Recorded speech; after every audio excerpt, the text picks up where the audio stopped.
Le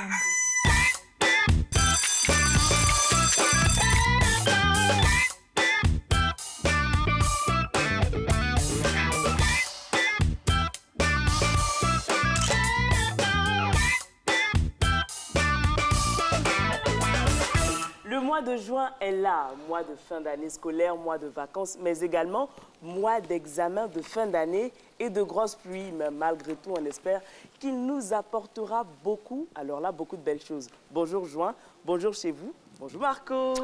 Bonjour Juin, bonjour Nessie Juin, Marco Juin donc à votre service. On est très heureux de vous retrouver. Aujourd'hui c'est vendredi, c'est là. C'est la finale. La finale de cette semaine. Hein. On espère que tout s'est bien passé pour vous. Il y a eu un gros brouillard ce matin. Faites attention lorsque vous quittez la maison parce que la visibilité est assez bizarre. Donc faites très attention. On en saura plus tout à l'heure dans le point route grâce à la dextérité de tous ceux qui entourent, encadrent cette émission. Christelle Akoussa et toute son équipe en l'air comme au sol. On décolle tout de suite. Destination, vous avez dit juin, destination vacances. La Floride nous fait un hello. C'est parti.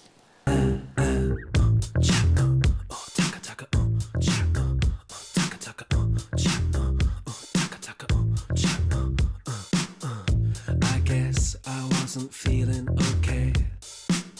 I thought that space and time went back and forth and sideways. I'm putting out fires all over the place. I guess it knocked me sideways. Oh, she made me go uppercase and underline.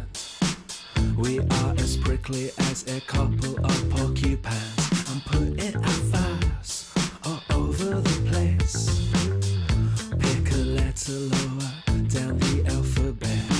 Oh, she made me go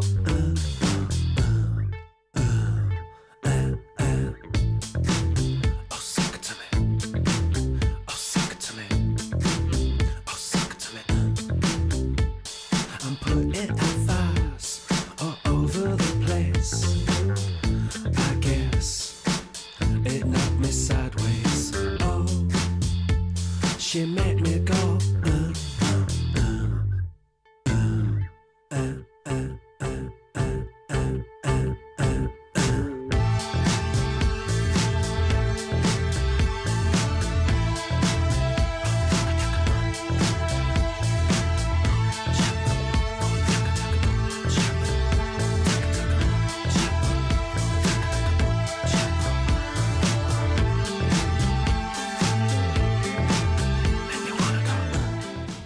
Voilà, de retour sur le plateau de Matin Bonheur après un petit tour oui, du côté de la Floride. C'est un État situé sur la côte sud-ouest, sud-est. Et c'est aux États-Unis, Marco. Ben oui, c'est aux États-Unis, c'est très joli. Cuba n'est pas loin.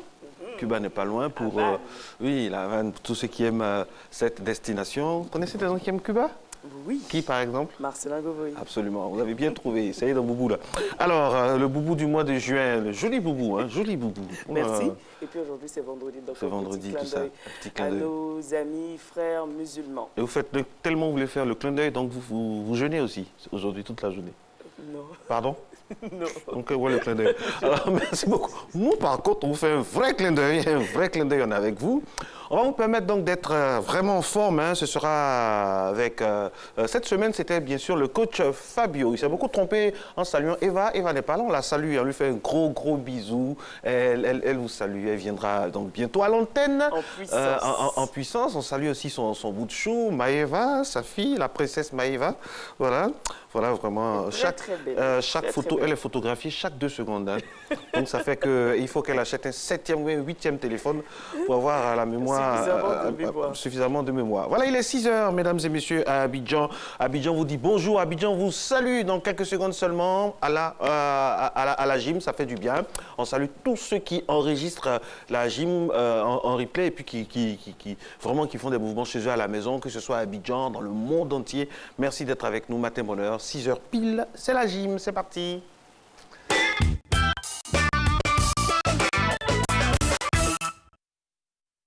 Salut Eva, salut Marco, salut chers téléspectateurs. C'est la fin de la semaine aujourd'hui. Pour cette nouvelle séance de gym, je vous propose de faire donc un peu de cardio. Je suis accompagné de Samira à ma gauche et de Cindy à ma droite. Donc si vous êtes prêts, on part directement avec les step touch.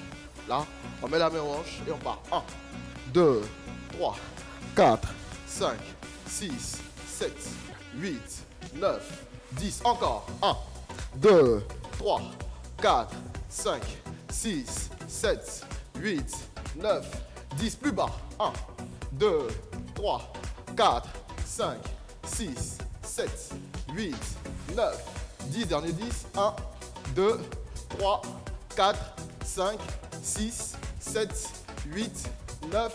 Ok, alors, prochain exercice, on va monter les genoux là. 1, 2, 3, 4, 5. On engage les bras. 6, 7, 8, 9, 10. Dernier 10. 1, 2, 3, 4, 5, 6, 7, 8, 9 et 10. Une jambe. 1, 2, 3, 4, 5, 6, 7, 8, 9, 10. On change. 1, 2, 3, 4. Super. 5, 6, 7, 8, 9, 10. Encore. 1, 2, 3, 4, 5, 6, 7, 8, 9, 10. Dernier. 1, 2, 3, 4, 5, 6, 7, 8, 9. Ok, super. Alors, le prochain exercice que je vous propose, on les appelle les sumo jack. D'accord? On écarte les jambes, on descend là et on remonte. 1, d'accord? 2. Allez les filles, on écarte bien les jambes. Laissez assez d'espace entre vos deux talons de sorte à ce que le corps puisse bien descendre au milieu. On va faire 2 fois 10. Allez, 3, 2, 1. Top, c'est parti. Allez, 1, 2, 3, 4. Gardez les pieds bien ouverts. 5, 6, 7, 8, 9 et 10. Super. Allez, on souffle un peu. On prend juste 10 secondes de repos et on repart encore une dernière fois pour cet exercice. 3, 2, 1. Top, c'est parti. Allez. 1, 2, 3, 4, 5, 6, 7, 8, 9 et 10. Super. Alors, le dernier exercice aujourd'hui de la série que je vous ai proposé, on va faire les skip-in, jambes fermées et jambes ouvertes. Comment ça va se passer? On fait ça et on écarte là, là et on écarte là, là et on écarte là. D'accord? On va essayer de faire 20 secondes 2 fois. Allez, 3, 2, 1. Top, c'est parti. 1. Allez, courage, courage. Allez, on ouvre, on resserre. On ouvre, on resserre. Allez, encore un peu. Allez. 5, 4, 3, 2, 1. Ok, super. Allez, on souffle un peu. On prend juste 10, 15 secondes de repos. Et on repart une dernière fois pour cet exercice. Allez, un peu de courage chez vous. Allez, les filles, courage. Allez, on y va. 3, 2, 1. On commence les pieds écartés. Top, c'est parti. 1. Super. Allez, encore, encore, encore. Allez, super. Encore un peu. 10, 9, 8, 7, 6, 5, 4, 3, 2, 1. Ok, super. Alors, je suppose que vous êtes très essoufflés chez vous à la maison, mais c'est ce que nous recherchons lorsque nous travaillons le cardio. Donc, je vous laisse en compagnie de Coach Kadi toute la semaine qui vient et je me ferai un plaisir d'être avec vous d'ici 10 jours. Allez, bon week-end à vous. Ciao. Et c'est toujours un plaisir pour nous d'exécuter vos mouvements et on sera là. On sera là dans 2 semaines. Exécuter les mouvements. Bah oui, exécuter les mouvements. Non, je suis d'accord. Vous en doutez? Non, je n'en doute pas. Je suis d'accord.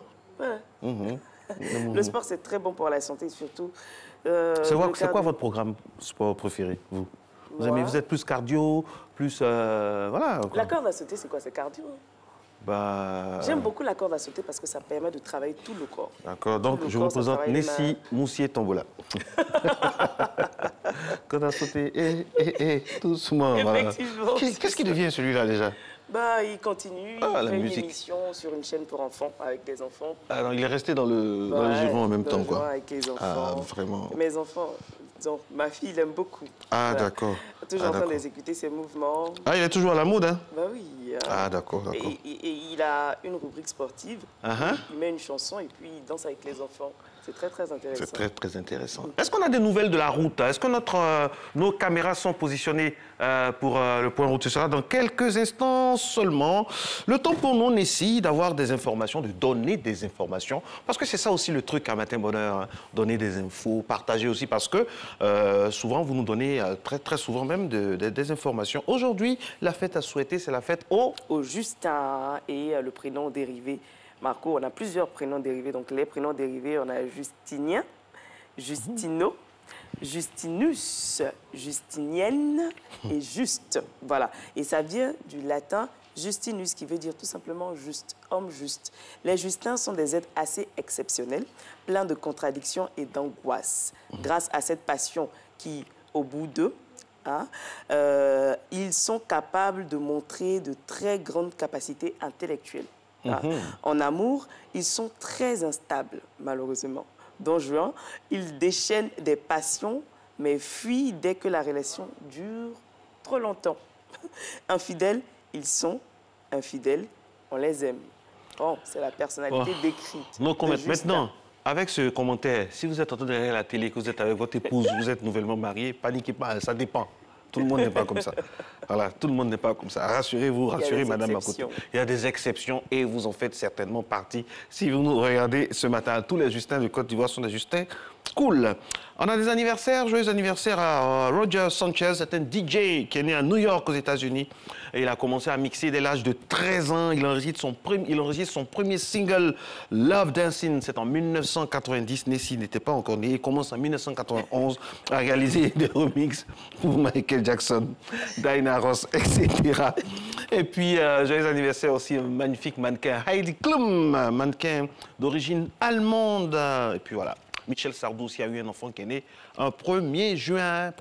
Et puis aussi des gens qui nous ont quittés un 1er juin ici. Effectivement, Yves Saint-Laurent, le couturier français. La légende. La légende, hein, le créateur de cette marque, Yves Saint-Laurent. Donc également Richard Green, acteur britannique, il est décédé un 1er juin. En 1er juin 1985. Également Lucien Guitry, comédien français, il est décédé le 1er juin 1925, Marco. Aujourd'hui, c'est la journée mondiale du lait. Oui, la journée consacrée au lait fait partie de nombreuses journées. Pourquoi vous souriez?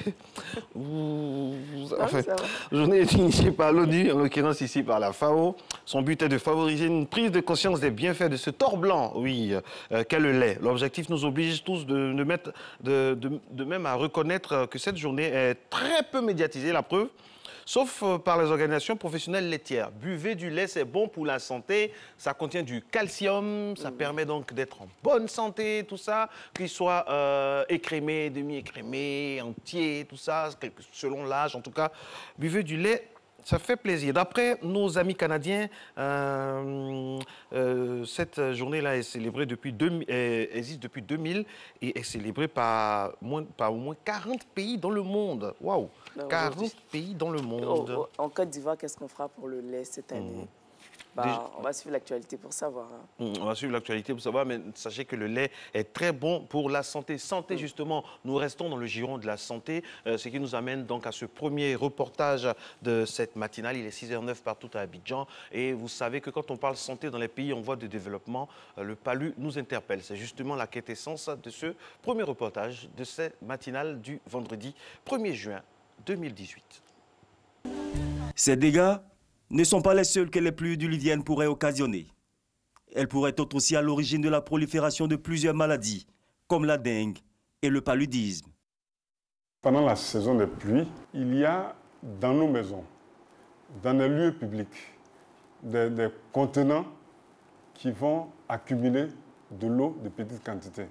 Je donne l'exemple des pneus, je donne l'exemple des boîtes de conserve, l'exemple des petits pots de fleurs.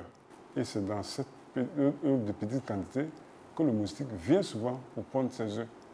Et quand il vient, il peut pondre facilement 200 œufs. Alors, c'est en perspective 200 moustiques qui vont sortir et qui vont venir piquer la population. Pour mettre les populations à l'abri de ces deux pandémies, le ministère de la Santé et de l'Hygiène publique est en campagne. Sa stratégie, débarrasser habitat et environnement des gîtes larvaires ou encore nids de moustiques. Et puis, éliminer les moustiques adultes, vecteurs de la dengue et du paludisme. Il y a les agents d'hygiène avec les agents de l'Institut d'hygiène qui vont travailler avec les agents d'hygiène et les agents de l'Institut d'hygiène. Ils passent de cours en cours pour faire reconnaître aux habitants les gîtes larvaires et pour les aider à les éliminer. Une fois qu'on a fini ces deux étapes, c'est en ce moment-là que le véhicule vient pour faire ce qu'on appelle la pulvérisation aérienne. La phase pratique de cette campagne, dite de démoustication, a débuté en avril dernier. Après les communes du Plateau et d'Atekoubé, l'étape d'Adjamé se déroule aussi bien que prévu.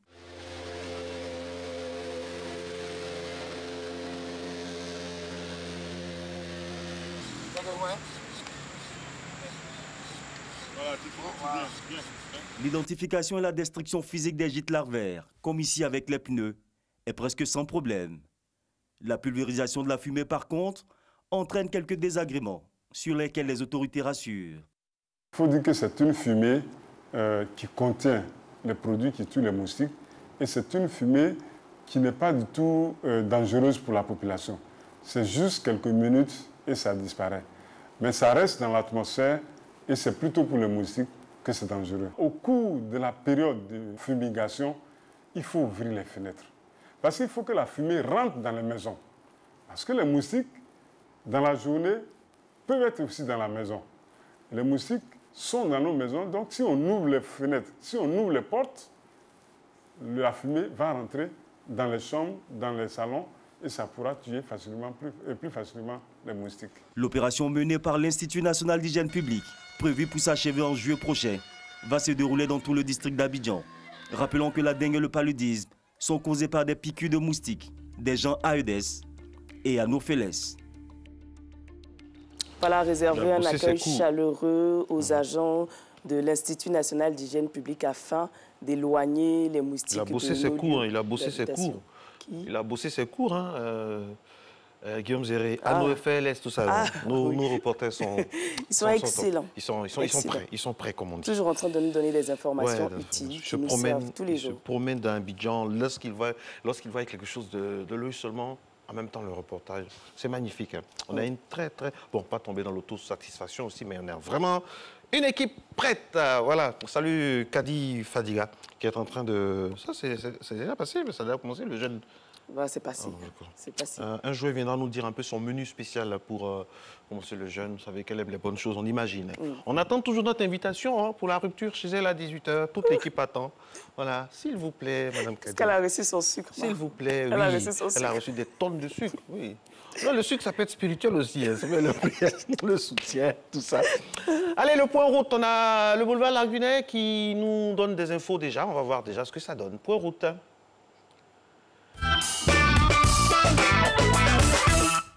Est-ce que le brouillard est encore là? Voilà, parce que voilà, c'est ça, c'est la question. Ah oui, il est parti.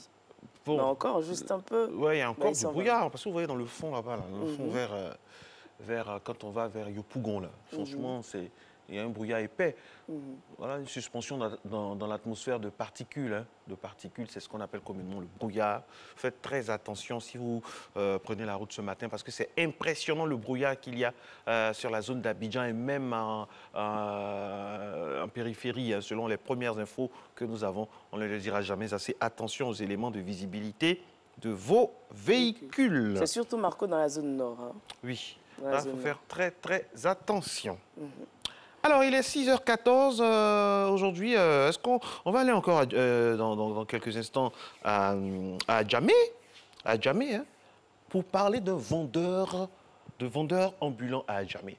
Adjamé, quand on dit Adjamé, parfois on a peur. Les femmes sont contentes parce que là-bas, il y a de bonnes choses à trouver pour la cuisine, tout ça, de bons secrets.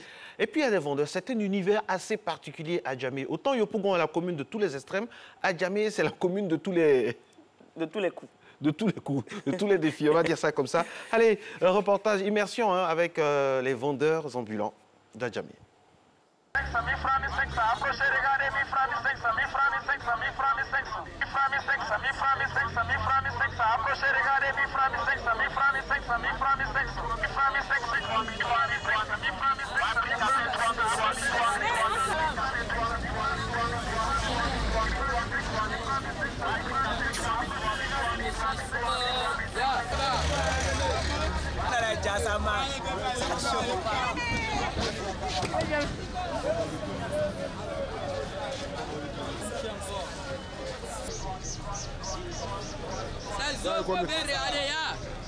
Viens voir, on dit...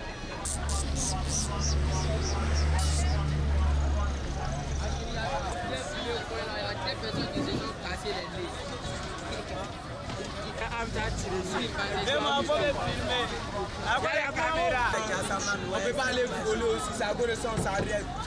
Mais on dit si on s'en bat.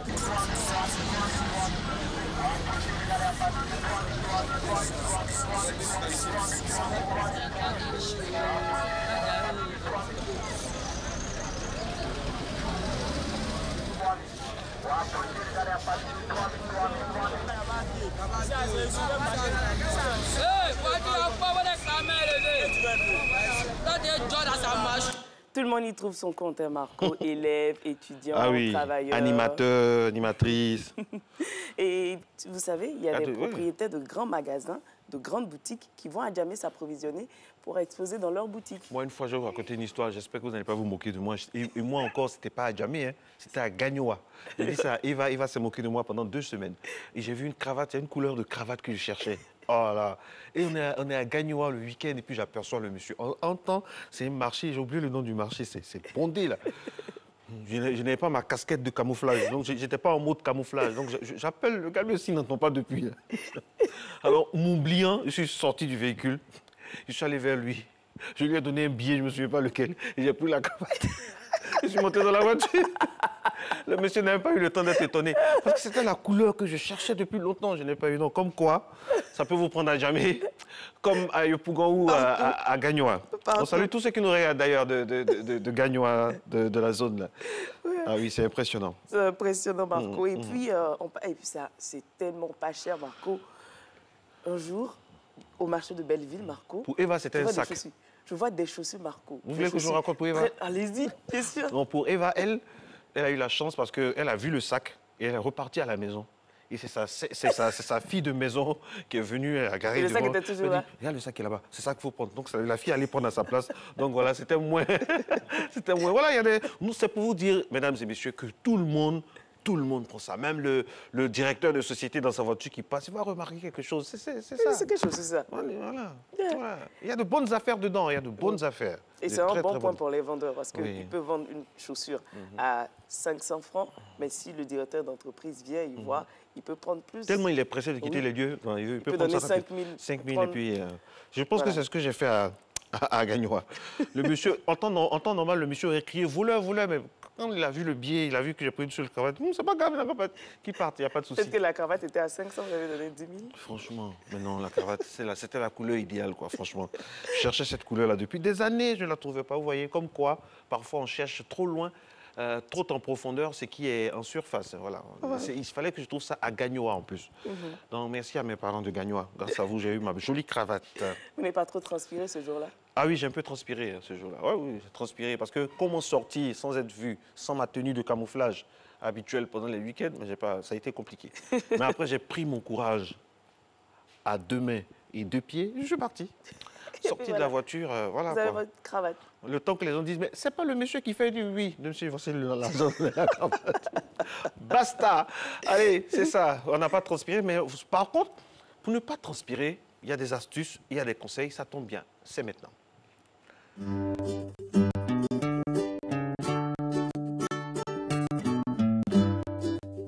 Le stress, la fatigue ou de grands efforts peuvent favoriser une grande transpiration en laissant apparaître des auréoles sous vos aisselles. Nous vous livrons une astuce simple pour éviter de les laisser transparaître.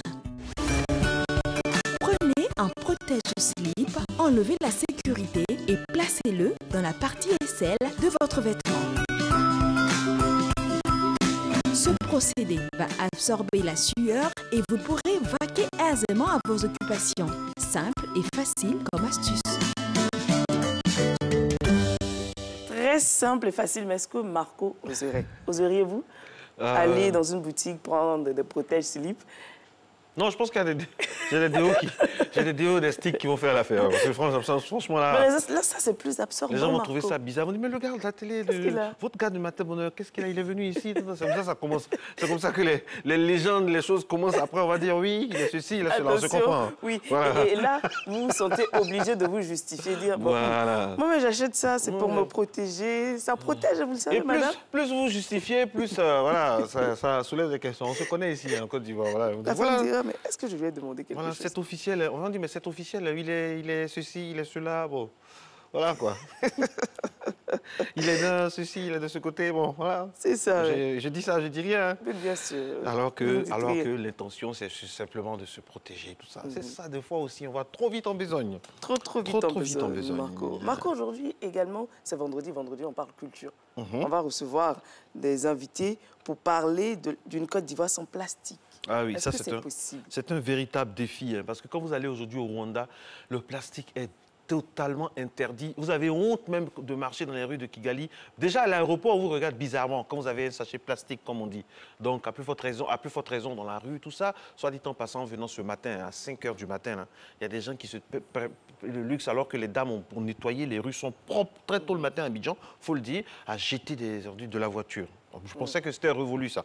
Il faut faire comme Kigali, c'est culturel. Le sociologue, notre docteur Niel Yelbien sera avec nous en compagnie du coordinateur national du développement durable, monsieur docteur Thié Yuro. Voilà, coordonnateur national du développement durable. Ça, c'est Cédric Lombardo, qui est passionné d'environnement, va nous regarder certainement. Le salut du côté de Bassam. Alors, la Coupe du Monde, mesdames et messieurs, c'est exactement dans 13 jours. C'est ça, hein? C'est ça, hein, dans 13 jours. Ça passe tellement vite. Alors, mesdames, vraiment, soyez courageuses, hein, parce que pendant cette période-là, les hommes vont discuter de tout. Parler de tout. Il y aura beaucoup de bruit. Quoique, les femmes sont de plus en plus passionnées de foot. Elles s'intéressent de plus en plus au foot, à force d'entendre parler. C'est qui votre équipe préférée? Quelle est votre équipe préférée? Pardonnez.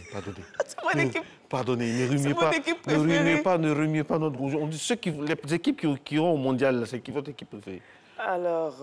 vous avez gâté ma journée. Hein. Pas des équipes qui sont qualifiées, vous parlez des gens qui n'ont pas voulu se qualifier. Oui, c'est pas votre équipe préférée, c'est... Je n'ai même pas la liste. Okay. On n'est pas la liste. Il y a le Portugal. Les équipes africaines, on va commencer. Il y a le Nigeria. Oui. Il y a la Tunisie qui a fait un joli match nul en préparation avec un grand club. Et puis il y a l'Égypte, le Sénégal et l'Algérie, vous êtes sûr?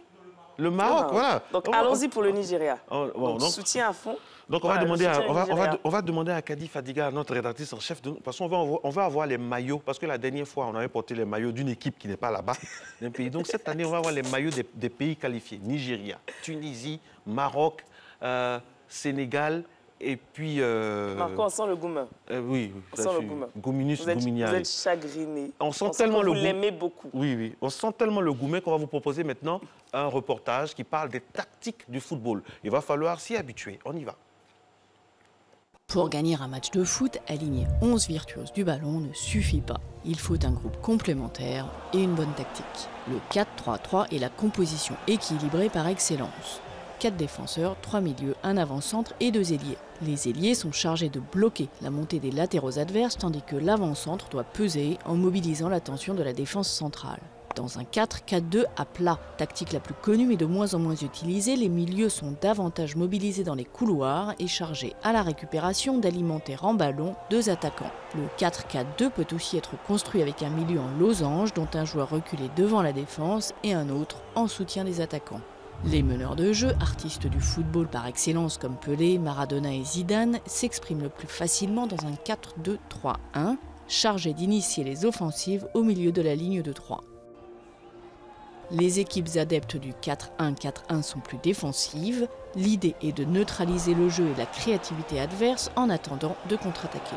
Ce schéma nécessite rigueur défensive et discipline tactique. C'est avec lui qu'en 2004, les Grecs ont remporté l'Euro à la surprise générale. Ouais. Vous avez compris quelque chose? Oui, un peu le 4-4-2. Voilà, ça va. Et ce qui est intéressant, c'est que c'est une femme qui fait le commentaire. C'est plus utilisé? Le 4-4-2 est de moins en moins utilisé.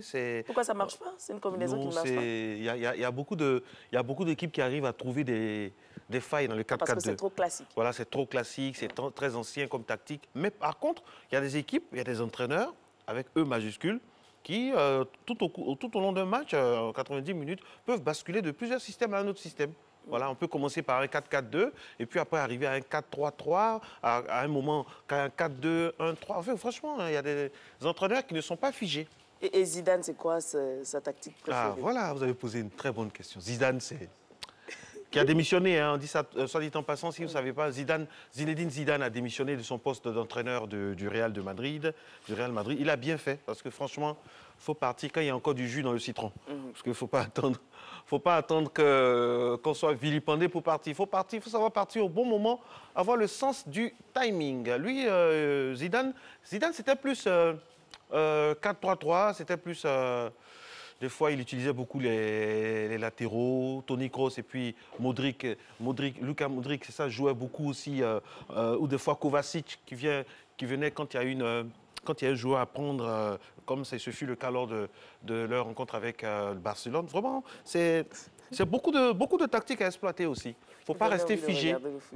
Ouais, faut pas rester figé. Pendant la Coupe du Monde, mesdames, attendez-vous à entendre ce genre de discours-là, voilà, débarrasser le canapé, laisser les hommes regarder les matchs tranquillement. Pas que les hommes. Même s'ils sortent, qu'ils vont regarder. Marco, je ne suis pas d'accord. Au moins, dites accompagner vos maris, vos frères. Non, un match, ça se vit. On veut regarder ensemble. C'est-à-dire, on ne veut pas vous choquer par nos commentaires. Poser de questions. Donc, entre amis, voilà. Parce que pourquoi vous êtes capable de nous demander, comme la dame en question a demandé à son mari, mais pourquoi il court derrière le même ballon? Chacun ne peut pas acheter son ballon. Tout ça, c'est pour éviter toutes ces questions-là. C'est pour éviter toutes ces questions-là qu'on est entre potes quelque part. C'est une bonne question quand même. Entre potes seulement, entre garçons, on est entre potes et on regarde le match autour de l'eau. Alors les filles, on sera entre filles. Par exemple. Regardez le match. Comme ça, vous allez vous poser vos questions là entre vous là-bas. Comme ça, voilà, vous allez savoir, on va savoir pourquoi la balle est ronde, pourquoi ceci, cela, pourquoi ils courent tous derrière le même ballon, tout ça. Mais il y a des femmes de plus en plus qui peuvent vous expliquer une tactique. Christelle Akoussa. Christelle, par exemple, Akoussa peut vous expliquer un peu les différentes tactiques. Et puis aussi, au journal, par exemple, la tactique de Matin Bonheur, c'est nous faisons un 5-5-5. C'est notre système, ça. 5-5-5 pour basculer en 7-3-3-0.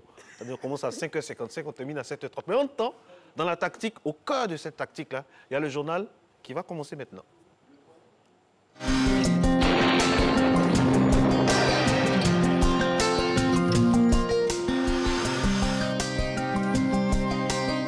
MTN, everywhere you go. Mesdames et messieurs, bonjour. On aura un ciel nuageux avec des possibilités de pluie sur le littoral et les régions forestières. Cette situation de pluie sera assez active dans la région du sud-ouest. Par ailleurs, le temps sera nuageux et localement affecté par des pluies sur la région de l'ouest. Le reste du pays connaîtra un ciel généralement nuageux. Les températures prévues pour la matinée, nous aurons 23 degrés à Abidjan, 22 degrés à Adiaké, Bandoukou 25 degrés, Waké marquera 24 degrés, il fera 25 degrés à Daloa, Dimbokro 25 degrés, Gagnoa 24 degrés sur la ville de Korogo, Mans 23 degrés, il fera 25 degrés à Odiéné, le mercure affichera 22 à San Pedro, Sassandra 23 degrés, Tabou 22 degrés et Yamoussoukro 22 degrés. L'après-midi, on pourra observer une alternance nuages et soleil. Plus tard, le long du littoral et dans la région de l'ouest, des développements nuageux pourraient surgir et provoquer des pluies, parfois même des orages. Le centre aussi pourra être arrosé en milieu ou en fin d'après-midi, tandis que l'est sera intéressé en début de nuit par des périodes de pluie. Température prévue pour l'après-midi, nous aurons 29 degrés à Abidjan comme à Adiaké, Bandoukou 34 degrés, 32 degrés sur la ville de Boaké comme la ville de Daloa, Dimbokro marquera 34 degrés, il fera 32 à Gagnoa, Korogo 35 degrés, 28 degrés sur la ville de Mans, Odiéné 35 degrés, San Pedro 29 degrés à Sassandra, Tabou 28 degrés et Yamoussoukro 31 degrés. Très belle matinée à toutes et à tous.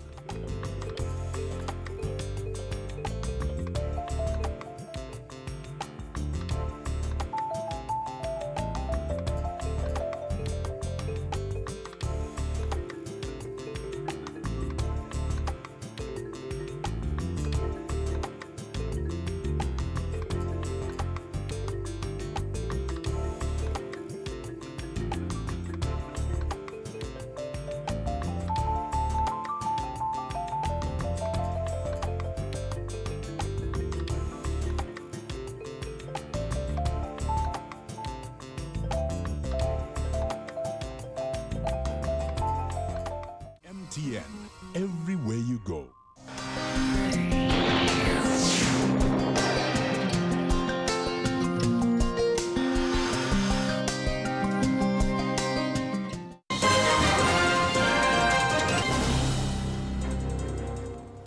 Bonjour mesdames et messieurs, bienvenue dans ce 6h30. L'ancien directeur général du FMI, Michel Kandessus, est à Côte d'Ivoire depuis quelques jours. Il est depuis hier à Yamoussoukro. Hier jeudi, il a échangé avec la jeunesse de Côte d'Ivoire à l'Institut national polytechnique Houphouët-Boigny. C'était autour du thème « Défi de l'émergence pour la jeunesse africaine ». C'était en présence de certains membres du gouvernement et du vice-président de la République. Jean-Jacques Kwame, notre reporter, lui aussi y était pour RTI. Pour sa deuxième conférence depuis son arrivée ce lundi, l'ancien directeur général du Fonds monétaire international, Michel Kandessus, a fait cette précision face aux jeunes.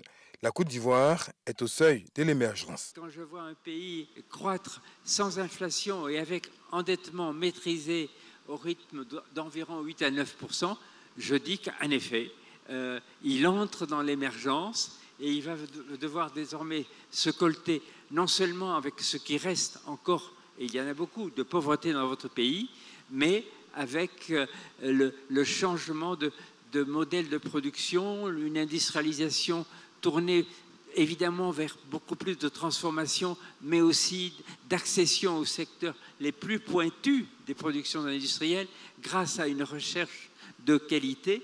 Tout ceci est en train de se mettre en place, tout ceci est en train de se produire, et c'est la raison pour laquelle je pense que le seuil vers l'émergence est en train d'être franchi, et c'est une grande victoire pour votre pays. Après cette précision, l'ancien patron du FMI a donné sa vision du continent africain à l'horizon 2050.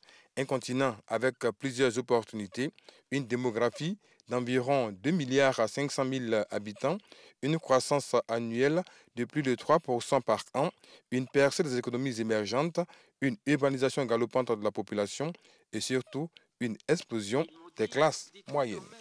La question pour Michel Kandessus, c'est comment l'Afrique y va avec toutes ces opportunités. Cela passe par une lutte contre la pauvreté, le renouvellement de la gouvernance mondiale, le changement des cultures et une finance plus proche de l'économie. Pour le conférencier, le nouveau départ du continent africain passe par un changement du modèle économique. Le modèle économique d'aujourd'hui est maintenant désuet.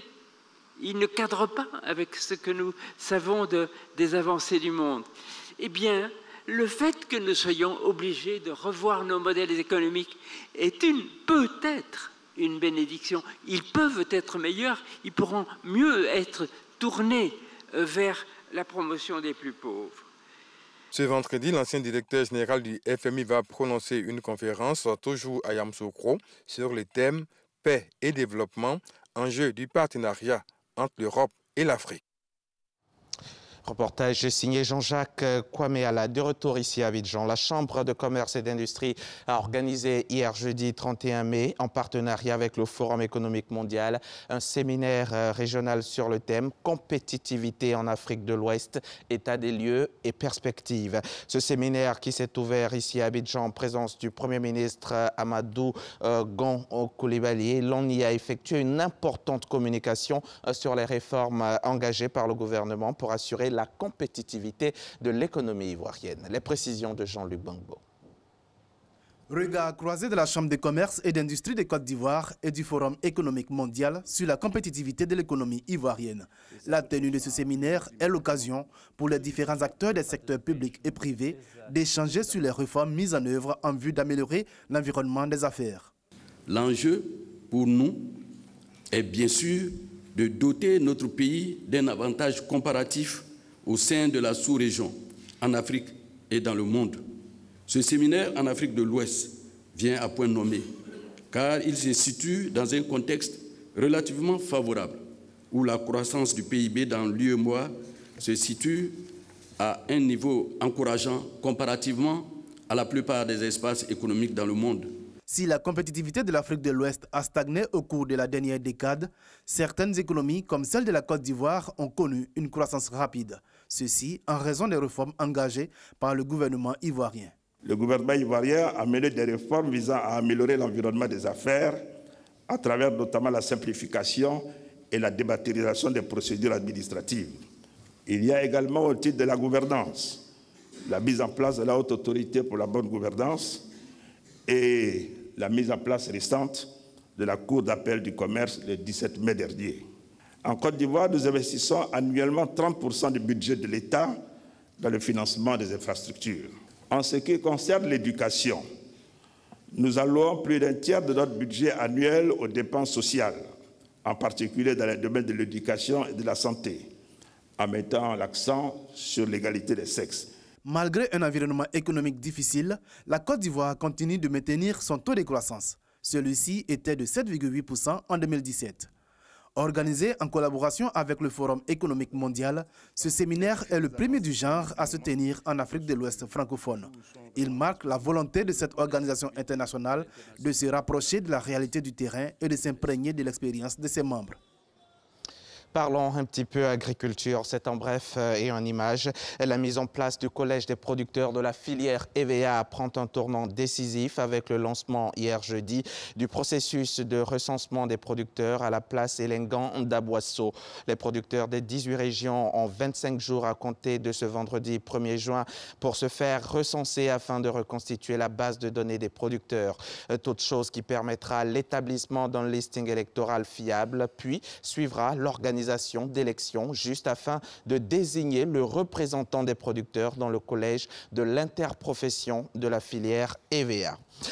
C'est la stupeur à Madrid et dans le monde du football. Zinedine Zidane a décidé de quitter ses fonctions d'entraîneur du club de football espagnol, le Real Madrid. Le Français venait pourtant de remporter une 3e Ligue des champions UEFA d'affilée avec les Madrilènes. Il est par la même occasion devenu le premier coach à aligner 3 victoires de suite. On écoute. La conférence de presse a été convoquée, Manu Militari, au centre d'entraînement du Real Madrid. Un secret bien gardé par Zizou qui laisse un héritage grandiose au club merengue. 3 coupes aux grandes oreilles, 2 coupes du monde des clubs de la FIFA, 2 supercoupes de l'UEFA, un titre de champion d'Espagne en 2017, arraché de haute lutte au rival, le FC Barcelone. Tout cela en 2 ans et 4 mois de présence sur le banc du Real Madrid. Jamais dans l'histoire, un entraîneur n'avait réussi à mettre le club madrilène à ce top niveau. Madrid m'a tout donné. Et je resterai toute ma vie près de ce club, quoi qu'il arrive. Mais ma décision, elle n'a pas de sens, elle n'est pas compréhensible pour beaucoup, mais pour moi, elle a du sens. Pour moi, c'est le moment de changer. Distingué meilleur entraîneur en 2017 par la FIFA, Zizou laisse derrière lui un club orphelin, dont l'héritage sera difficile à porter par son remplaçant. Le Conseil de sécurité des Nations Unies a voté hier une résolution qui donne 1 mois aux responsables sud-soudanais pour parvenir à un accord de paix, sans quoi les diplomates pourraient sanctionner 6 nouveaux individus dont les ministres de la Défense et de l'Information et décider d'un embargo sur les armes. 9 pays ont voté en faveur de ce texte, 6 se sont abstenus, dont l'Éthiopie, acteur clé des négociations, qui doit craindre que ce vote ne fragilise un peu plus des négociations de paix déjà laborieuse. Et puis, pour refermer ce journal, sachez qu'il est très rare que le Canada montre les dents aux États-Unis, mais le Canada vient de répliquer à son tour à la décision du gouvernement américain d'imposer 25% de droits sur l'acier importé de ce pays et 10% sur l'aluminium. Le Premier ministre Justin Trudeau dénonce ces tarifs inacceptables de la part de son plus proche partenaire commercial et annonce à son tour des mesures protectionnistes frappant l'acier et l'aluminium américain ainsi qu'une foule d'autres produits courants fabriqués aux États-Unis dès le 1er juillet prochain. C'est la fin de ce journal. Merci de l'avoir suivi. Bonne suite des programmes en compagnie de Nessie et Marcelin Gauvreuil. Merci beaucoup, monsieur Hamza Diaby. J'essaie de faire comme vous. C'est le week-end. Hein. C'est le week-end. Hein. Ah, très bon week-end. Vous savez qu'Hamza, il n'a pas de week-end. Hein. Lui, s'il va faire le journal dimanche, tout ça. C'est-à-dire le seul endroit où il n'est pas allé faire le journal, c'est sur Jupiter. C'est un homme vraiment qui bosse beaucoup. Bon courage, Hamza Diaby. Allez, la suite, Nessie, qu'est-ce qu'on fait maintenant? Où est-ce que vous envoyez? Marco, je vous emmène tout droit dans ma cuisine diététique, ça vous dit? Eh oui, je n'ai pas le choix, puisque vous y mangez seul. Vous y mangez seul tout le temps. C'est pas bien. J'y vais pour vous. Faut partager. Pour vous et pour les téléspectateurs. Et quand vous partez, vous savez qu'en Côte d'Ivoire, en Afrique, surtout vous les femmes, vous aimez beaucoup les emporter. Pourquoi vous ne faites jamais d'emporter pour votre collègue très affamé que je suis? Mais le temps d'arriver jusqu'à chez vous, c'est terminé. Et puis, j'aimerais qu'on reste dans cette atmosphère-là de joie, de convivialité, pour saluer notre collègue, technicienne du son, qui a convolé en juste noce ce samedi-là, du côté de la mairie, la petite mairie du plateau. Désormais, ne l'appelez plus Déborah Basseba, c'est fini. Elle s'appelle Madame Béada. C'est un superbe mariage. Nous vous montrerons donc les images en exclusivité mondiale bientôt dans Matin Bonheur. Vous savez que nous formons une famille et le plaisir, la joie de l'un fait vraiment effet boomerang et on est très heureux. On est avec il y avait une très belle ambiance. Oui, super ambiance. Elle est Guéré, lui il est Yacouba. C'est ça? Guéré Yacouba. C'est un mélange, c'est un mélange, c'est un cocktail Molotov positif. Hein. Ça veut dire que voilà, l'Ouest, c'est le Libéria, tout est représenté. Et ça fait plaisir. L'Ouest montagneux, tout ça, ça fait plaisir. C'était bien. Moi, j'ai bien aimé la tenue du papa à l'entrée, tenue du terroir, qui contrastait avec les autres tenues de ville. C'était joli, beaucoup de couleurs. Et M. Béada, lui, il était vêtu de blanc. De blanc. Ouais. Et puis il a eu un peu peur lorsqu'on a posé la question à madame, avant de dire oui, elle a regardé les agents de la RTI. Et quand on sait que les agents de la RTI, quand il y a un de leurs qui se marie, il y a un scénario qui parfois peut perturber le marié. Belle, hein? Elle a échappé, on a été gentils. On a été gentils. En tout cas, tout ce qu'on peut lui souhaiter, c'est vraiment de sincères félicitations et que sa table et sa maison sera toujours garnie, que son grenier ne sera jamais vide, elle pourra toujours manger parce que maintenant la diététique s'installe. La ratatouille, c'est parti.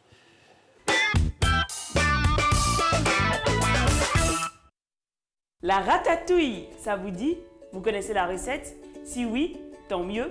Sinon, Jules Poissy, notre nutritionniste maison, est avec nous pour nous présenter cette fameuse recette. Bonjour.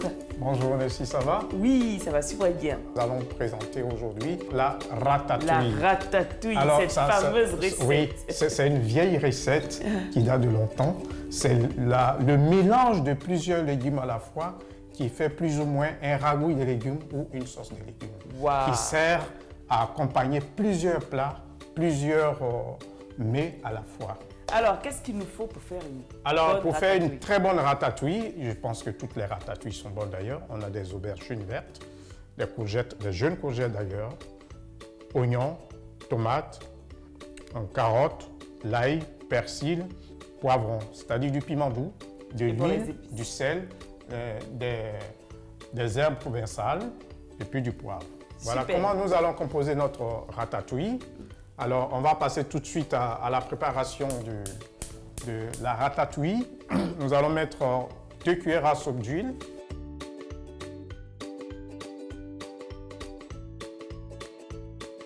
Alors, on va commencer par quoi? Il y a l'huile déjà. L'huile va chauffer un peu d'abord et puis on va faire blondir un peu les oignons.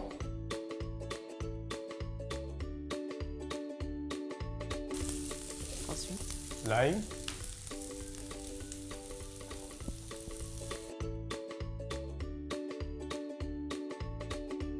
On va ajouter la tomate. Voilà.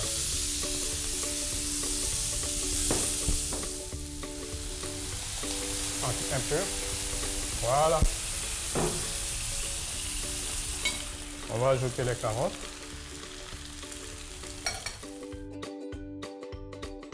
Les aubergines. Okay.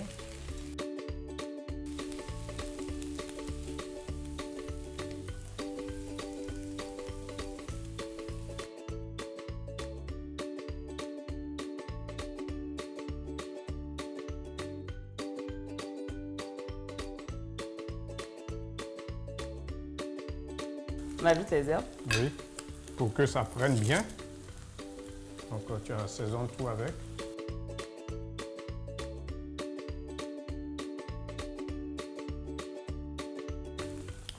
va saler.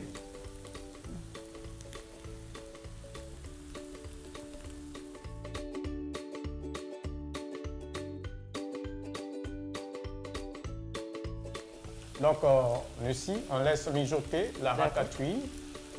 Voilà. Et puis après, on va voir si l'assaisonnement est bien. D'accord.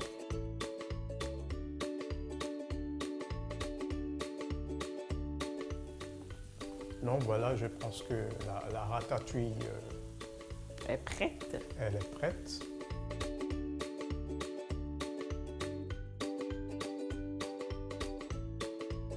Super, notre ratatouille est prête. Oui. Elle se consomme avec quoi généralement? Avec du riz, c'est-à-dire des céréales, avec des féculents, de l'igname bouilli, de la patate plantain, de la banane plantain bouillie, de la patate douce, avec tout ce que vous pouvez trouver, des légumineuses, du haricot, du soja, même des lentilles. Du blé. Du blé, on peut manger tout avec l'essentiel. C'est un plat qui s'apprête avec tout. Tout. Même la téké? Bien sûr. Ah.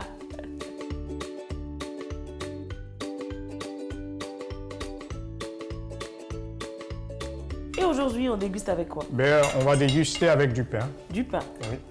Voilà. On a du pain. Juste là. Voilà.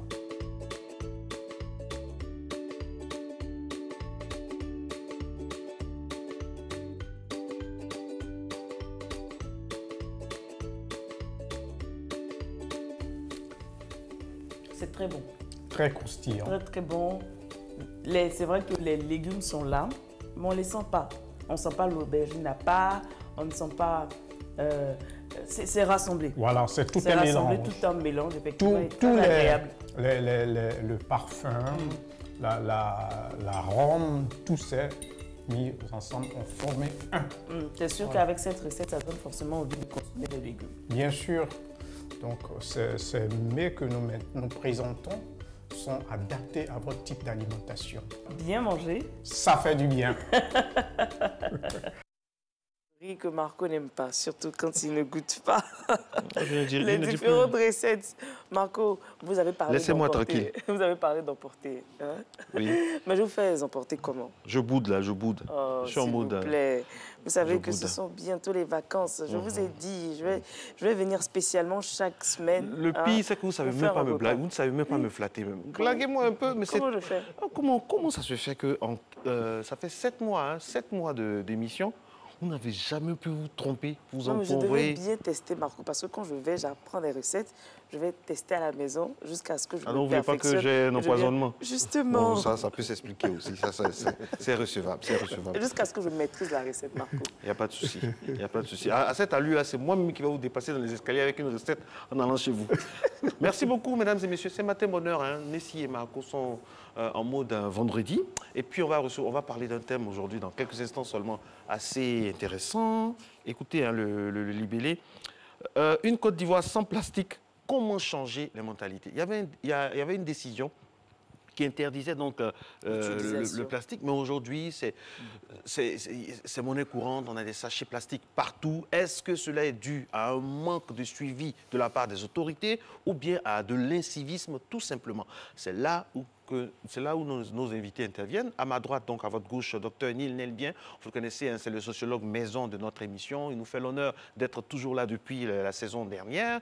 Et à notre gauche, donc à votre droite, mesdames et messieurs, le directeur de l'environnement et de la prévention des risques au ministère de la Salubrité et du Développement, de l'environnement et du développement durable. On verra si ce développement durable est une réalité dans notre pays. Ce sera dans le cadre de la thématique, Nessie. Effectivement, mais avant de commencer l'échange avec nos invités, regardons ensemble cet élément.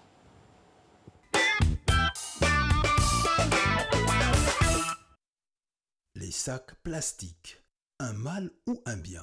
En tout cas, un constat s'impose. Chaque année, entre 500 et 1000 milliards de sachets plastiques sont utilisés dans le monde. Des plastiques bien pratiques car ils rendent beaucoup de services. Aujourd'hui, presque tout s'emballe dans des sachets plastiques. Les courses du marché ou du supermarché, l'eau, les jus de fruits, la tiki. Et une fois le contenu de ces sachets consommé, on se contente de les jeter dans la nature, généralement sur la voie publique. Ainsi, bien qu'interdits, les sachets plastiques n'ont pas disparu en Côte d'Ivoire. Pour nous les vendeuses, les sachets plastiques nous arrangent. Parce que c'est ce qu'on utilise pour servir nos clients, ceux qui doivent faire emporter. C'est dans ça qu'on les sert. Donc vraiment, ça nous arrange beaucoup. Pour moi, les sachets plastiques sont très importants parce que j'utilise ça souvent pour servir mes clients. C'est vrai, le gouvernement interdit les sachets plastiques, mais c'est parce qu'il n'a pas encore trouvé de bonnes solutions que nous continuons à les utiliser. On ne peut pas servir la nourriture dans les emballages en carton, le papier. Donc nous sommes obligés de prendre les sachets plastiques pour servir la nourriture dedans. Aujourd'hui, on voit que le sachet a un problème. On a un problème avec le sachet, mais moi je crois que c'est la manière dont on l'utilise. Parce que prendre le sachet et puis après l'utilisation, le jeter dans la rue, qui va aller boucher les bouches des caniveaux, et en sachant que ça ne pourrit pas, je pense que c'est nous qui l'utilisons mal. Parce qu'on ne doit pas le jeter, on ne doit pas jeter la saleté dans la rue. Mais si on ne jetait pas dans la rue, qu'on avait un endroit où mettre le sachet plastique, on peut le retransformer, on peut l'utiliser plusieurs fois.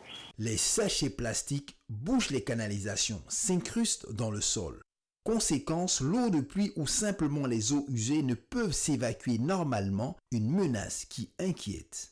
Les sachets ont un effet très négatif sur l'environnement.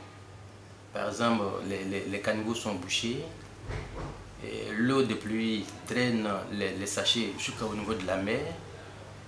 Et si on ne prend garde, arrivé à un certain moment, il n'y aura plus de poissons dans la mer même. Si on engageait des agents qui se promènent de quartier en quartier, si tu laisses tomber un sachet, on t'oblige à ramasser.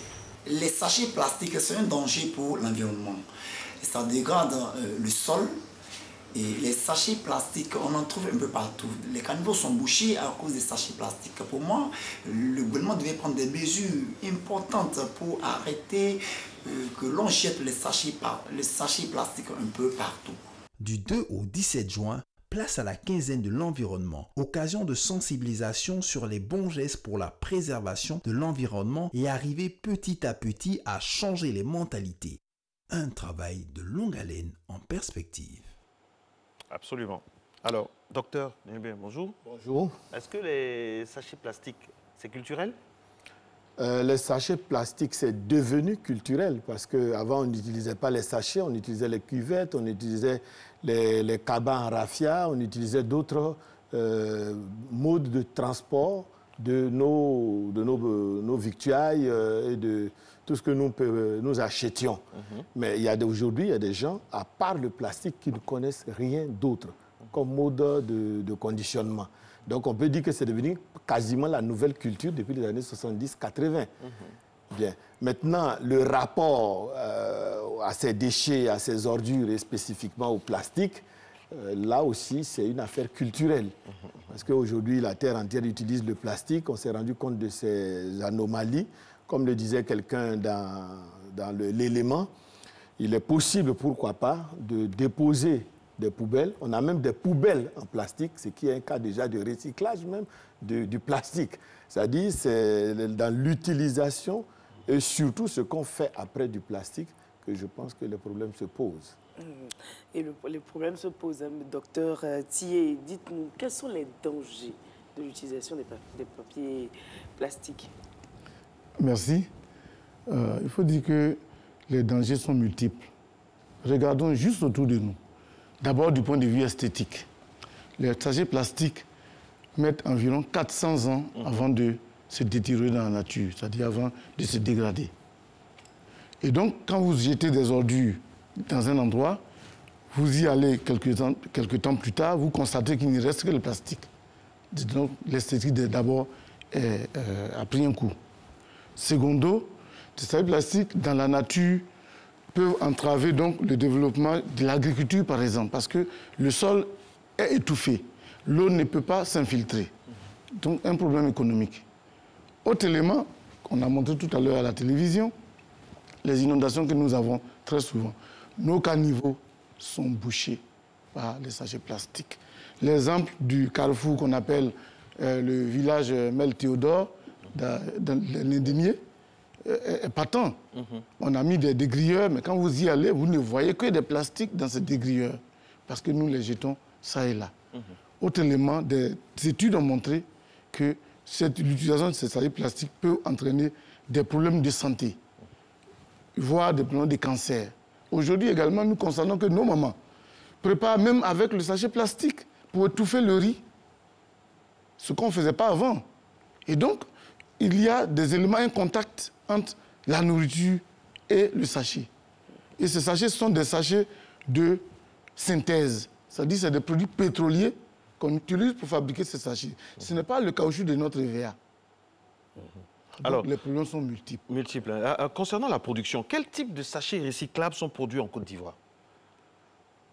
Sachets recyclables, bon, on peut recycler pratiquement tous les sachets. Tout est une question de technologie, et puis de reprise.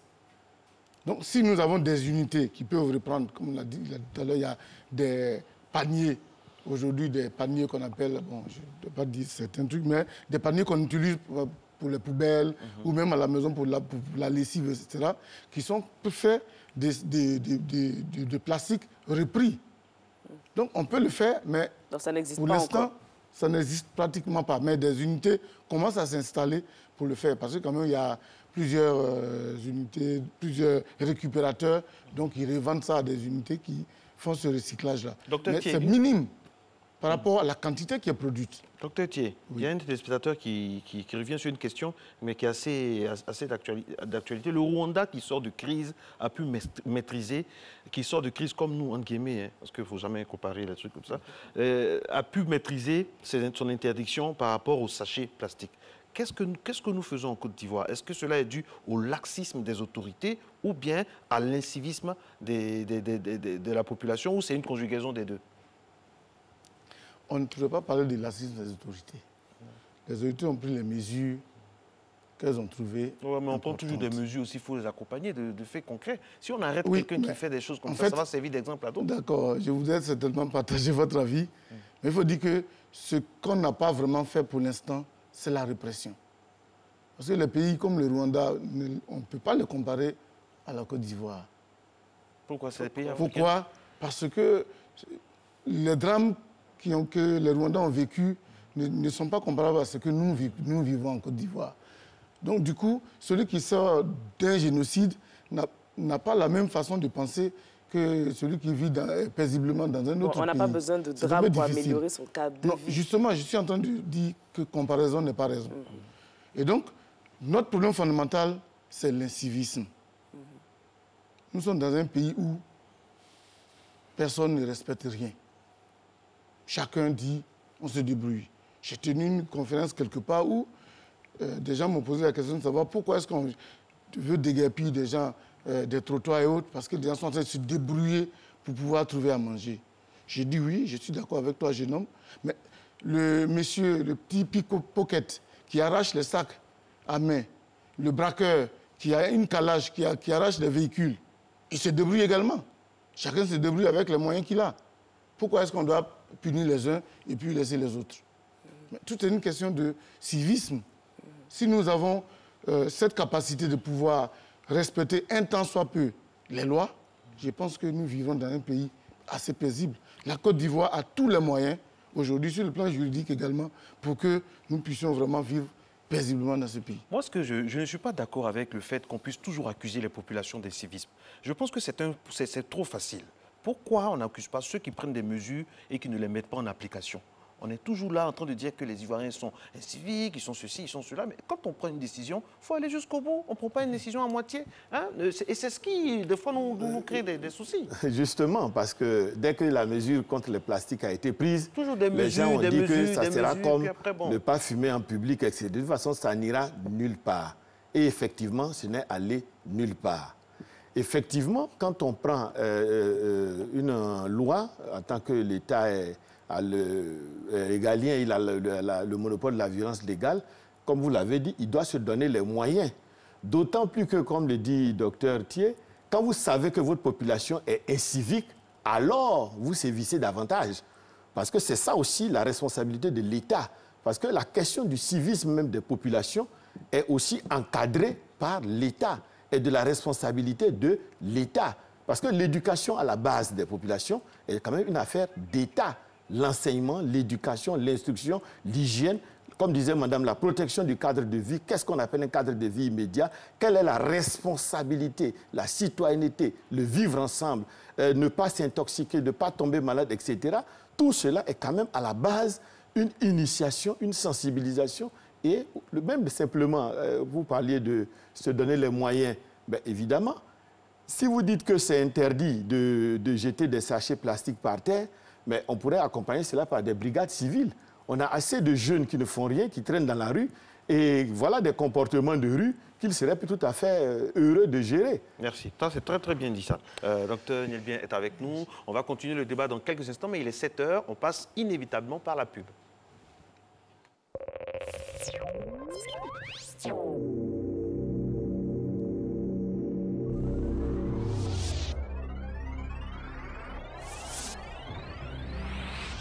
Des rumeurs persistantes dans la filière anacarde font état d'une révision imminente du prix plancher Borchamp de la noix brute de cajou. À cet effet, le Conseil du coton et de l'anacarde rappelle aux opérateurs économiques intervenant dans la filière anacarde que les prix planchers obligatoires de la noix de cajou brute, bien séchée et bien triée, ne comportant aucune matière étrangère, fixée comme suit par le gouvernement le 14 février 2018, demeurent en vigueur. Prix plancher Borchamp, 500 francs CFA le kilogramme. Prix magasin intérieur, 525 francs CFA le kilogramme. Prix magasin portuaire, 584 francs CFA le kilogramme.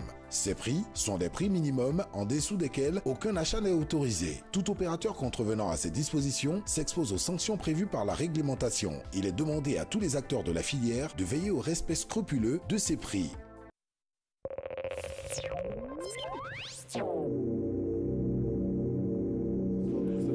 C'est pas 10 ans de tyrannie, c'est différent. D'accord. Le débat continue. Nous sommes en direct. Allez-y. Je disais que le Ghana, vous disiez le Ghana... On parlait de l'exemple du Ghana, mesdames et messieurs, où l'exemple du Ghana, il est suivi. patent, effectivement. Mais le Ghana, on avait le président Rawlings, qui avait sa manière de gouverner. Nous, en Côte d'Ivoire, on a fait, depuis 2000 environ, on a fait pratiquement 10 à 15 ans, je peux dire, des désordres. Ce n'est pas des choses, mais des désordres, parce que là où on était dans un système où chacun était son propre gouvernement, disons, il se gouvernait, il faisait ce qu'il voulait. Ce n'est pas la même chose.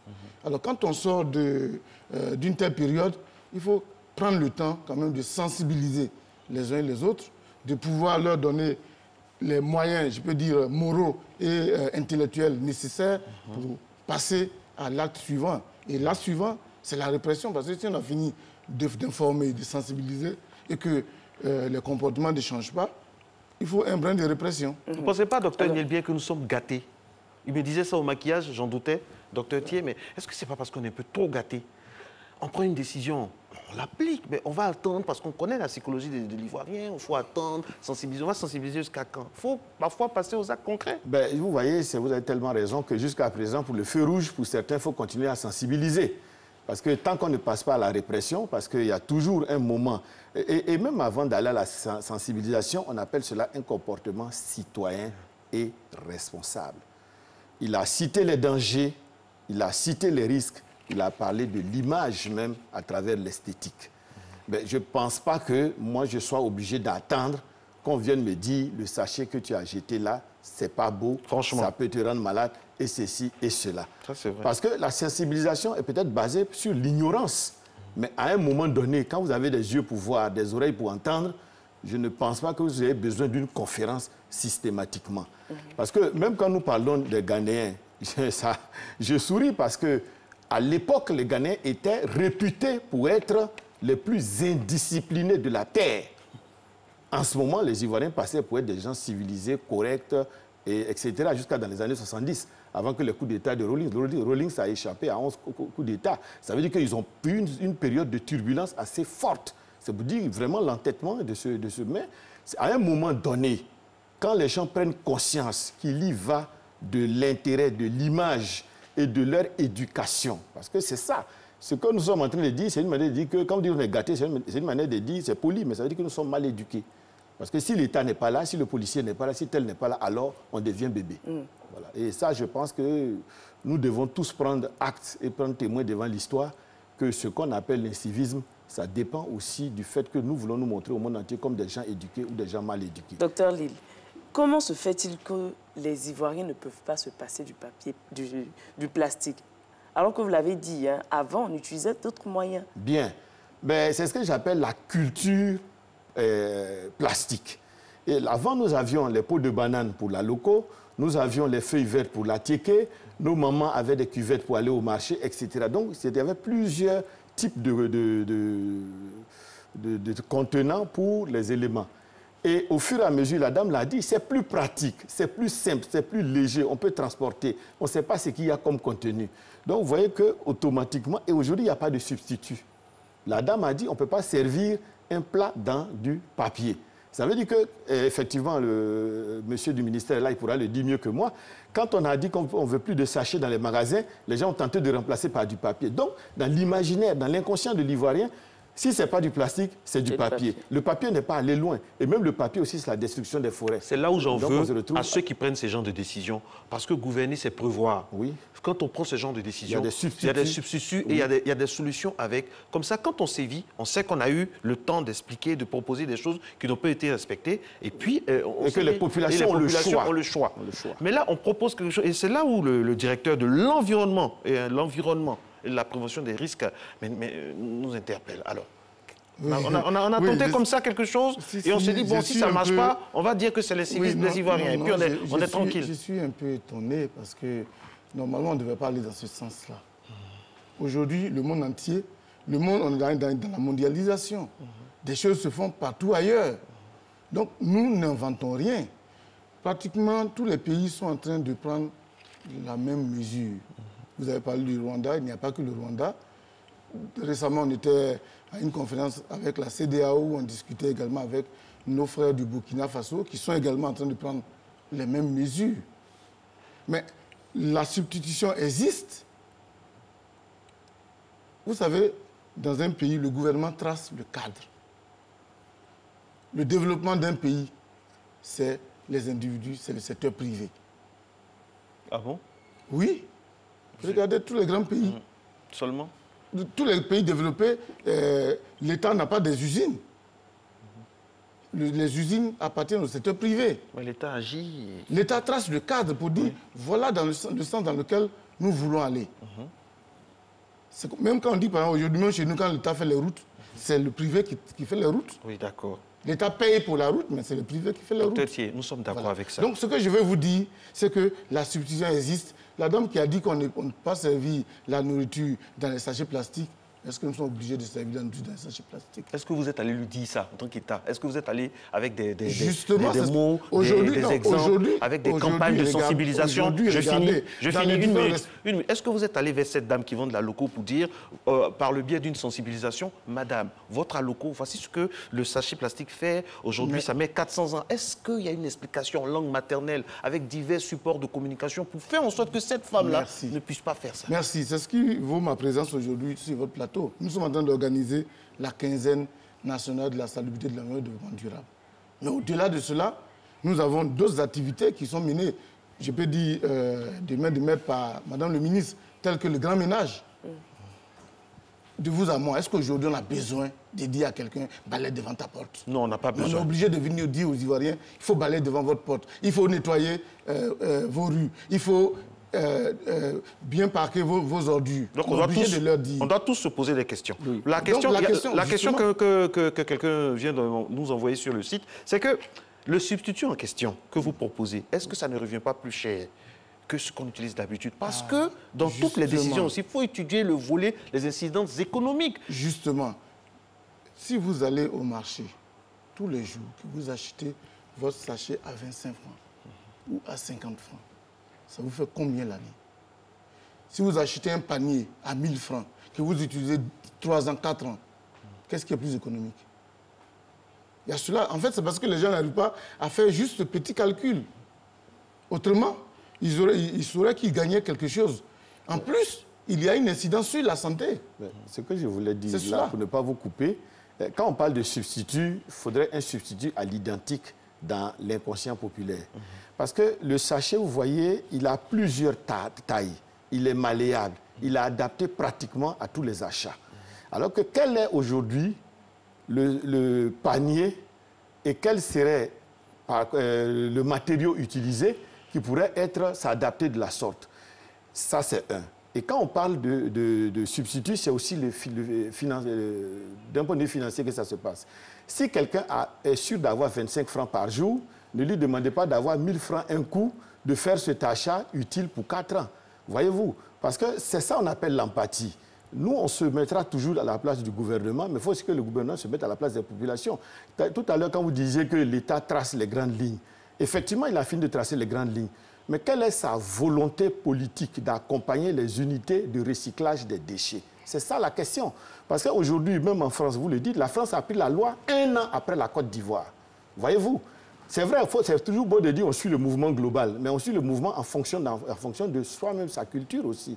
Et aujourd'hui... Et de ses problèmes. Et de ses problèmes, voilà. Justement, donc, ça veut dire que... Ne l'oubliez pas. Oui, bien sûr. Ça veut dire que le problème, il est mondial. Mais il faut agir local.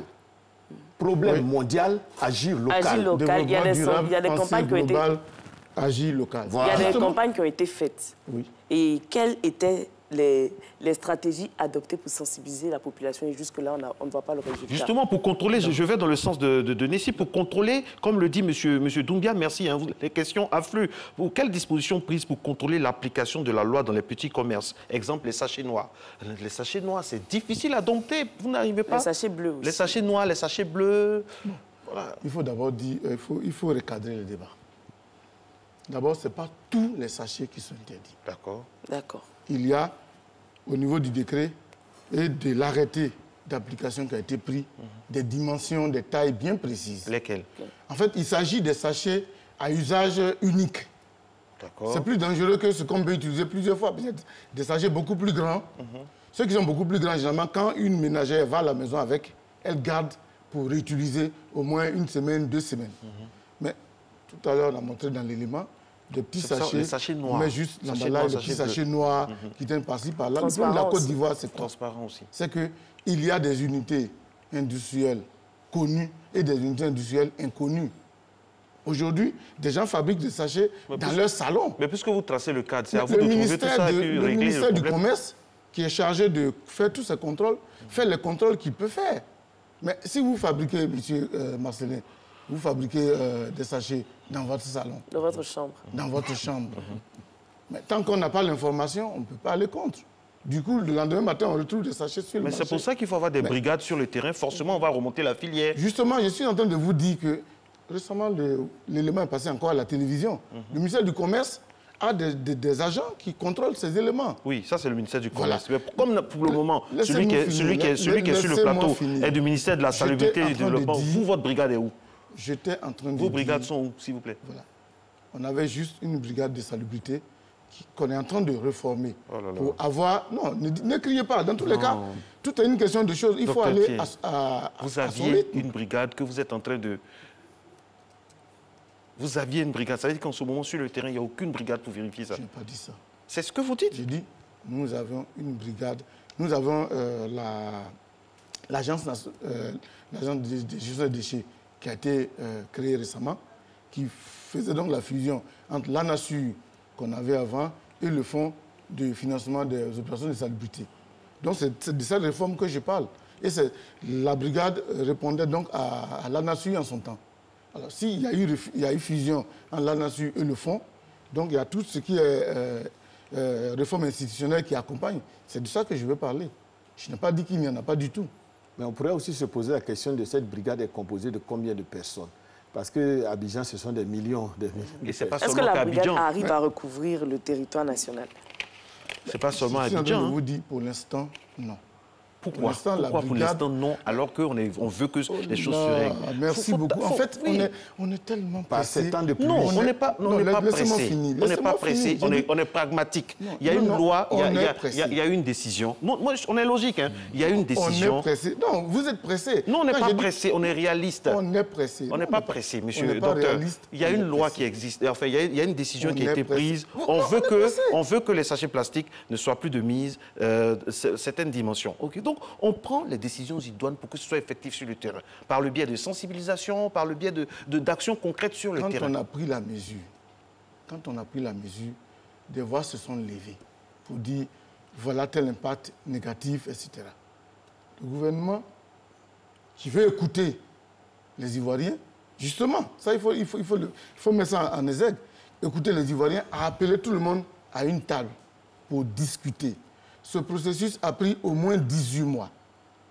Ben vous voyez, docteur, que vous me rejoignez, que le problème est mondial, on agit localement. Parce que si vous ne discutez pas d'abord, que vous interdisez sans substitut... Non, il y a eu des discussions avant.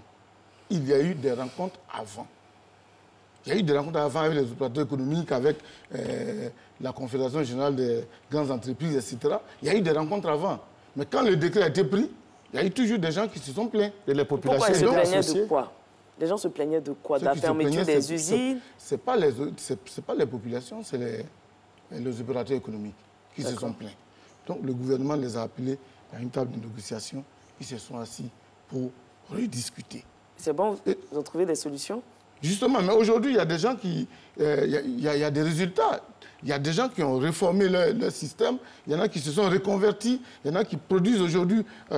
aujourd'hui, si vous allez en boulangerie, vous n'avez plus les sachets plastiques. Vous allez en pharmacie, vous n'avez pas les sachets plastiques. Mais le problème n'a pas été résolu. Docteur Thier, cette proportion-là, docteur Thier, soyons réalistes, je dis tout ça toujours, cette proportion de pharmacie, de boulangerie, pèse combien dans les nombreuses étals de vendeuses de sachets plastiques noirs? Le sachet noir aujourd'hui est le plus utilisé en Côte d'Ivoire, à Abidjan, en périphérie, tout ça. Quand vous me parlez de la pharmacie et autres, c'est vrai, il y a eu un mieux, tout ça, mais c'est infime par rapport à tout ce qui reste. Ce que vous nous demandez, et je vous comprends, c'est de faire la répression. Non, au fait, non seulement la répression, mais la sensibilisation. Parce qu'il faut qu'on sache. Laissez-moi finir.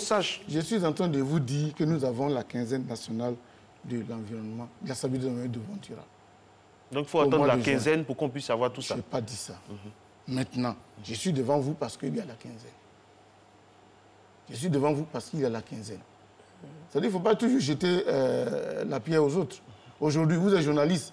Combien de journalistes produisent des choses sur l'environnement?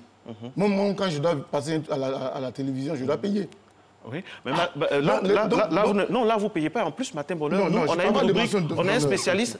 On a un spécialiste, c'est gratuit, les passages à Matin Bonheur, surtout quand on veut faire connaître quelque chose. Et ensuite, nous avons un spécialiste de l'environnement, qui nous donne des informations, qui vient ici tous les mercredis pour nous parler d'environnement. Chacun fait sa part, qu'on soit journaliste. Ce qu'on dit aujourd'hui sur ce plateau, ce que nous disons aujourd'hui sur ce plateau, nous sommes en droit de le dire, c'est que lorsqu'il y a une décision, il faut l'accompagner de sensibilisation et enfin après de répression. Mais je suis en train de vous dire que la sensibilisation se fait. Aujourd'hui, la ministre a fait prendre... Parce que vous êtes là, vous dites que vous êtes là pour parler de la quinzaine. Oui, mais justement... Vous êtes là à titre vraiment sans... C'est parce que la rédaction en chef vous a invité. Justement, on profite de la quinzaine pour venir sur un moment important aussi pour notre pays, notre environnement. Parce que le thème de la quinzaine de l'environnement, ça porte sur les sachets plastiques, donc je suis d'accord de parler de cela avec vous. Mais cela ne va pas occulter également le reste de tous les programmes. Ce que je suis en train de vous dire, c'est que nous avons instauré ce qu'on appelle le grand ménage. Mais aujourd'hui, même le grand ménage qui a été instauré, combien de personnes le suivent? Ça également, non, et au moins une fois dans le mois, on parle de grand ménage. Je dis bien au moins une fois. Et comment c'est organisé, si les gens ne comprennent pas pourquoi ils doivent payer les ordures sur l'électricité, dans les taxes communales, etc. Mais après, ils se disent, mais pourquoi on irait balayer alors qu'on paye déjà pour? Pourquoi vous payez les ordures dans les taxes communales et sur l'électricité? Comment ça? Non, quand on reçoit notre facture, il y a... TOM. Voilà. Vous voyez la TOM? Voilà. Oui. Bien, et souvent, par rapport aux gens de la mairie qui passent, etc., on a encore des gens de la mairie qui passent? Non, les gens, les collecteurs et autres qui passent. Nous supposons... Oui, allez-y. OK. Il y a plusieurs choses. L'État fait la collecte des déchets. Si moi, en tant que citoyen, je veux payer les services de quelqu'un pour prendre mes déchets, pour envoyer vers les services de l'État, c'est un contrat privé. Ce n'est pas un contrat de l'État. les précollecteurs ne répondent pas de l'État. Non, mais on veut dire, est-ce qu'il n'y a pas de défaillance par rapport à ce que nous croyons payer? Je dis bien, c'est le relais, puisque nous sommes sociologues, nous sommes dans la population, oui, nous devons rapporter et reporter aussi. Vous êtes dans la population, je suis d'accord, vous êtes sociologue, je comprends bien. Vous rapportez ce que les populations disent. Mais entre nous, si moi je suis installé dans une zone non édificandi, inaccessible, sans titre foncier, sans, qu'on appelle ça, comment on dit, permis de construire, etc. Mais je suis obligé de payer au moins certains éléments qui sont pour mon bien-être. Et ça, c'est chacun qui paye pour son bien-être. Ça n'a rien à voir avec les services de l'État. Bon, ce que je tenais à vous dire, c'est que nous avons, pour cette période, 15 jours. Avant de parler de la quinzaine, j'aimerais qu'on revienne sur la journée de balayage. Oui. C'est ça? Le grand ménage. Le grand ménage. Oui. Comment c'est organisé? Je ne comprends pas votre question. Comment le grand ménage est organisé sur le territoire national? Parce que vous dites que tout le monde ne suit pas forcément. À travers le grand ménage, vous voudrez amener les uns les autres, vous comme moi, à prendre cette petite habitude. Comme on le faisait par le passé. Moi, je suis né au village. Dans mon village, chacun balaye jusqu'à la limite de son voisin. De telle sorte que le village était toujours propre. Mais aujourd'hui, il y a des espaces qui appartiennent à tout le monde et qui n'appartiennent à personne. Aujourd'hui, des gens préfèrent nettoyer dans leur cour et puis pour entrer chez eux, vous avez toutes les difficultés du monde parce que vous êtes obligé de traverser les immondices.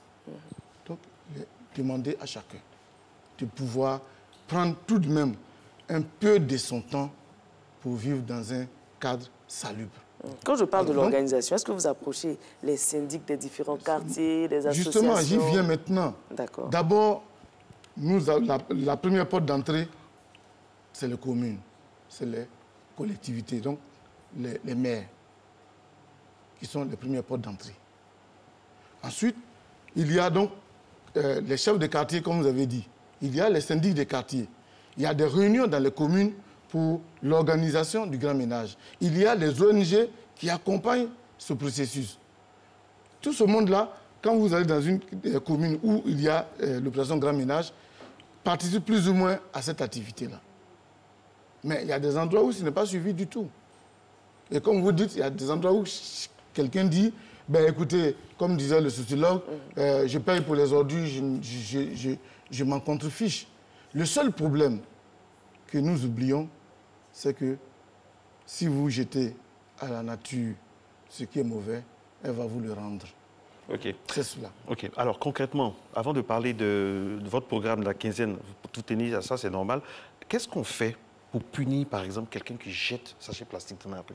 Est-ce que vous avez réfléchi à ça? Est-ce que les sanctions existent, non? Ou bien c'est maintenant que vous allez réfléchir là-dessus après? Non, concrètement, soyons concrets. Quelqu'un qui jette du sachet avec des affaires des épis de maïs, enfin... Je souris parce que, vous savez, lui, le sociologue, la loi, elle est complète. Oui. Donc, je vous pose la question. Qu'est-ce qui est fait, par exemple, aujourd'hui? Qu'est-ce qui est fait, ça, c'est l'application de la loi. Oui, l'application. Qu'est-ce qui est prévu? Qu'est-ce qui est prévu pour quelqu'un, par exemple, qui jette des ordures, du sachet dans la rue? Non, pas dans une poubelle sur la route. J'ai vu un élément à la télévision, certainement tout comme vous, où la brigade de salubrité avait fait, qu'on appelle ça, verbaliser des gens qui jetaient de l'eau sale dans la rue, des gens qui, disons, permettez-moi le terme sur la télévision malheureusement, mais qui pissaient un peu partout dans tous les coins des rues. Donc, il y a des sanctions qui sont prévues. Est-ce qu'on peut revenir sur les sanctions? Vous les avez? Ben, je n'ai pas le décret sous les yeux pour vous dire exactement ce qui est prévu comme sanction, pour dire quelle est la hauteur. Mais sinon, il y a des sanctions prévues. Le poids de la sanction. Mais il y a des sanctions qui sont prévues. Non, moi, je pense aussi que, puisque nous sommes là pour parler aussi des populations, vous parlez du Rwanda, c'est un très bon exemple. C'est pas force. C'est vrai que c'est puni de la loi, mais c'est parce que aussi l'État s'est donné les moyens de tracer les ordures. Même si vous payez un épi de maïs à Kigali, la dame vous demande de le consommer sur place et de lui remettre son épi de maïs. Parce qu'on sait que c'est elle, cet épi vient d'elle. Ou bien vous allez jusqu'à chez vous et vous le mettez dans votre poubelle. Au Ghana, vous jetez quelque chose, on vous oblige à le ramasser.